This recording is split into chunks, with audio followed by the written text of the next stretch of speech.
Salutations, I'm Walter Bernasiak, and this is Top 5. Here we count down the best and worst performances of our most beloved actors. Today, we're looking at the best of this guy.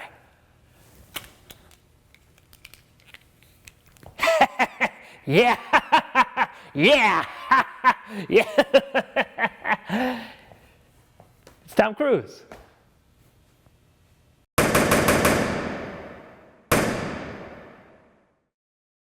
There's no way around saying it. Tom Cruise is a legend. The 54-year-old is one of the last big movie stars around who still puts out consistent quality work. He may best be known for his action roles, but Cruise is actually a really good dramatic actor who has a very unique personality and screen presence. His newest, Jack Reacher Never Go Back, just hit theaters this past weekend, so now is as good of a time as any. Let's take a look at the top 5 best Tom Cruise performances. Number 5. Major William Cage in Edge of Tomorrow. Also known as Live, Die, Repeat, Edge of Tomorrow is an underappreciated actioner from 2014. I wasn't a believer until I saw it myself, but if you haven't seen it, I'd suggest checking it out. It's more than just an action version of Groundhog Day. Cruise puts in a great mix of physicality and really interesting character moments for him to work off of. Based on the Japanese light novel All You Need Is Kill, Edge of Tomorrow takes place on an Earth that has fallen under attack from seemingly invincible aliens. Major William Cage, an officer who hasn't ever fought a battle in the war, is suddenly tasked with being a part of the front lines to push back the alien invasion. He dies quickly but immediately wakes up the previous day and is forced to relive the battle over and over again until he finds another person who has experienced a similar occurrence. Cruise's character goes through a big arc here. He starts off as a bit of a coward, but slowly through the time loop that he experiences, he becomes a very skilled soldier and has to react to an unbelievable situation believably. For a movie that is all about repeating the same day, it feels fresh on many levels. Sergeant Rita Vertasky, played by Emily Blunt, also helps out this film by being a 100% badass. She has a good back and forth with Cruise that works both on the battlefield and in quieter moments. You die here. Right here. I can't save you. And if I go on and kill the Omega, you're dead. Forever. Why does it matter what happens to me? This is a very strong performance from Tom. He gets a lot to do, and seeing him in his usual action mode while dealing with the effects of adapting to the time loop combines for one of his best. There is a sequel in development, so hopefully we'll get more of Bill Cage in the future. Number 4. Lieutenant Daniel Kaffee in A Few Good Men. This film, of course, contains one of the most famous quotes in movie history delivered by Jack Nicholson. Nicholson is fantastic in this and was nominated for an Oscar, but Cruise was also pretty good in this too. Written by Aaron Sorkin and based on his play, A Few Good Men follows Lieutenant Daniel Kaffee, a military lawyer, who is defending 2 U.S. Marines charged with murdering a fellow Corps member. Kaffee and his fellow councilmen think there is a conspiracy to cover up the truth behind the killing and dig deep into the U.S. military to find it. This is pretty much classic Tom Cruise. He's confident, a little cocky, a tad off the wall, but still charming as usual. He gets to show off some of his quirky comedic timing as well, which works out pretty well for this character. Go see your wife, see your daughter Jo. Go do whatever it is you do when you're not here. He eats breakfast 300 yards away from 4,000 Cubans that are trained to kill him. Blending in with that personality is a strong backstory about his father, who was also a lawyer. That element leads to a few noteworthy scenes. I think my father would have enjoyed seeing me graduate from law school. I think he would have liked that an awful lot. The best parts of this movie are the scenes when Nicholson and Cruise exchange dialogue. They have some pretty good chemistry and their tension pops off the screen. I want the truth! You can't handle the truth! Sweet dreams, son. Don't call me son. I'm a lawyer and an officer in the United States Navy. And you're under arrest, you son of a bitch. Once again, this is a classic Tom Cruise movie with an iconic scene within it, and the performance that Tom Cruise gives is good enough for the number 4 spot on this list. Number 3, Vincent in Collateral. Tom changed his look up a bit for this role, and it's also a bit of a departure for him because he gets to play the bad guy. Max is an experienced cab driver with big plans for his future. When he picks up Vincent, he soon realizes he's in for the ride of his life. Vincent is a hitman who forces Max to drive around LA as he kills witnesses to a crime. Max tries to figure out how to stop him as the police start to pick up on their trail. This was a chance for Cruise to shine in a different way that we're used to seeing him. He killed it, literally and figuratively, as Vincent in this movie. Yo, homie. That my briefcase?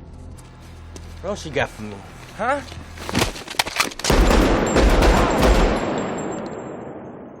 Fuck.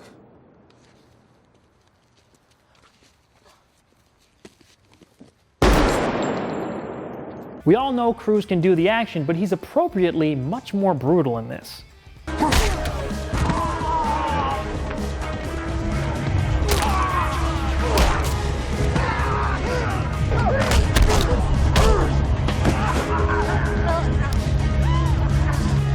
Jamie Foxx and Cruise make a nice on-screen team as they tensely debate about things even deeper than Cruise killing his victims. Vincent likes to get personal, and this pulls out uncomfortable facts about Foxx's character as they continue to analyze each other. Someday my dream will come. One night you'll wake up and you'll discover it never happened. It's all turned around on you. It never will. Suddenly you are old. It didn't happen. It never will, because you were never going to do it anyway. It's very difficult to get a read on Vincent. You never know if he's telling the truth. That unknown quality kept me on the edge of my seat for the entire film. For the last act of this movie, Cruise basically becomes the Terminator, and it's something I never knew I wanted until I saw myself.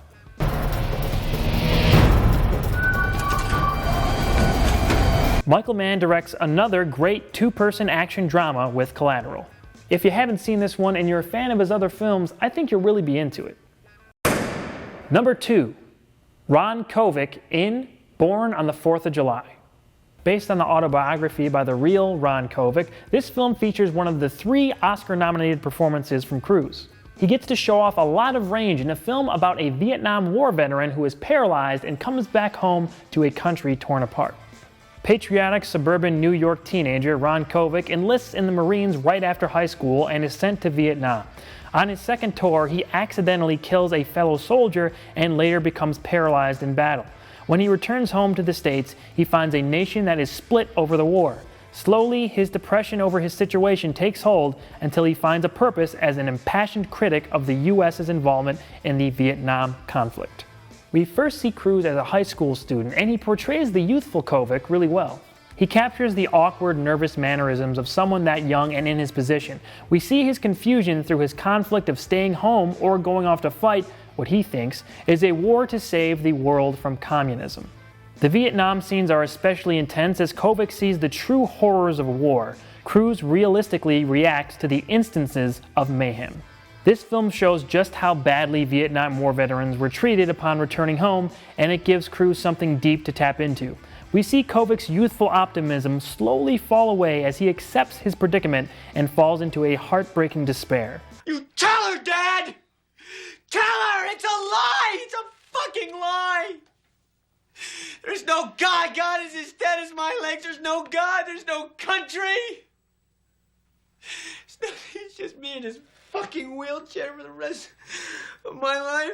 This is not a glamorous part for Cruise to play. He gets down and dirty throughout the film, and we see this man at the absolute lowest low. By the way, Willem Dafoe pops up in this. He didn't even need that Green Goblin mask. The only thing that kept this out of the top spot is a couple times when Cruise kind of seemed like he was trying too hard. These parts don't last long, but they are noticeable upon a close inspection. In any case, Cruise really went all out in this movie and shows us a portrait of a man who hit rock bottom and crawled all the way back up. Tom Cruise is indeed a prolific actor and has a lot of memorable and iconic roles to his name. So, before we get to number 1, here are some honorable mentions.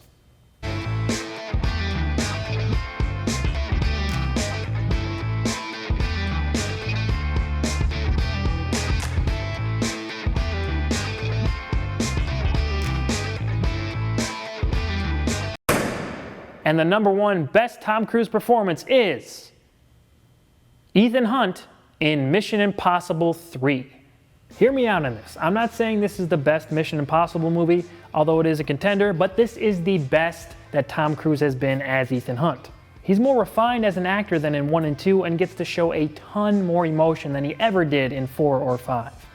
MI3 starts with Ethan Hunt being retired from active duty as he's recently and happily engaged to his fiancée Julia. However, he's dragged back into the field when an old friend is captured.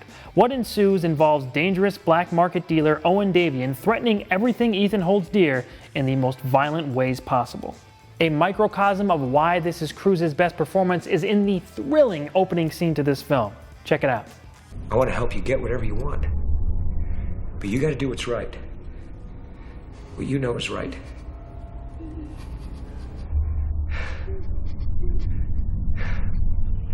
No. No. No. 10. Cruise isn't invincible in this like he is in 4 and 5. He has a lot to lose, and we see that urgency in him for most of the movie. This is also the most emotional the series has gotten. Cruise's scenes with his wife are well placed and add a lot of depth to Hunt. This all joins the standard action beats that we all love about the Mission Impossible movies, but ups the ante to the nth degree. Director J.J. Abrams really raised the stakes to a whole other level. This film doesn't take itself too seriously either, as there are a lot of funny moments that Cruise gets to be involved in. Ho rotto io? Sì, io? Tu! Hai rotto tu! Io! Hai rotto tu! Sta zitto! io Tu hai rotto! Ma vaffanculo, No, sta zitto! Sta zitto! Hai capito? Mi dispiace, ma sposta sto cazzo! Momento, È un casino che è per noi! Mi dispiace, fatevi un po' indietro e passiamo tutti! Basta! Però sbrigati, su! Got to mention how amazing Philip Seymour Hoffman is as the villain here. Definitely one of his best roles, as he plays the best bad guy in the Mission Impossible franchise. He is straight up scary. I mean, you saw what I did to your little blonde friend at the factory, right? Oh, that was nothing. That was fun. That's fun. Cruise gets to go up against that for a lot of the movie, and it makes for some powerful scenes. I told you she called your name?